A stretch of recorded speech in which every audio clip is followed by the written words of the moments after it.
ndebera n'ukuri ko Imana ishobora byose idahwema kudushakira ibidutunga ndetse no kudutiza umwuka duhumeka uko bukeye n'uko bwije.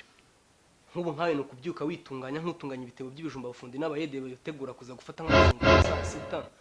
Reba abakobwa bose mwabyirukanye mwakinanaga iby'abana, abenshi ntibagiye gushaka abagabo. Reba nka Sifa harugura kenshi mwakinanaga n'umuteruye, ubu ntiyishake umugabo. None no kwirirwa wiprotokora uzavugura urugo tugushakira umushahara uhoraho tujye tukwishyura n'ubundi nk'abakozi bo mu rugo. Oh no!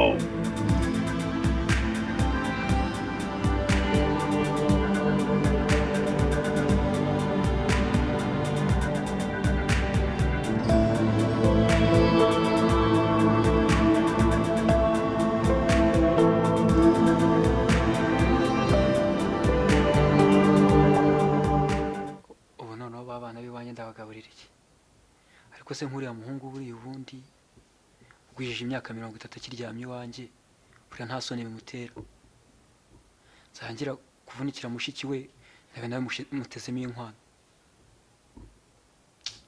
aho se uriya muhungu agwijije imyaka 30 akiryamye iwanjye ariko ndaza kumufatira umwanzuro.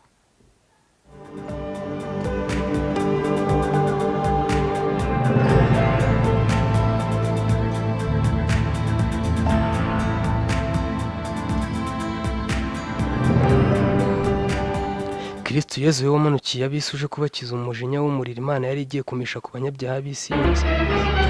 Oh no! Yanyumvishe yanyica.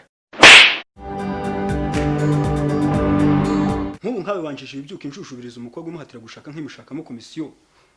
Ubyuka inshushubiriza umukobwa urugo rwanjye rurugurara kurya ukangura ruhahira wa muginga. Ari Toko uzagaruka ngaho uzanye umukazi. Ari sokera hako se. Mbabarira mubyeyi. Sokera hako se uzanye umukazi. Mbabarira mubyeyi. Mbabarira mubyeyi. Mbabarira mubyeyi. Sokera hitwe wanje. Sokera hitwe wanje.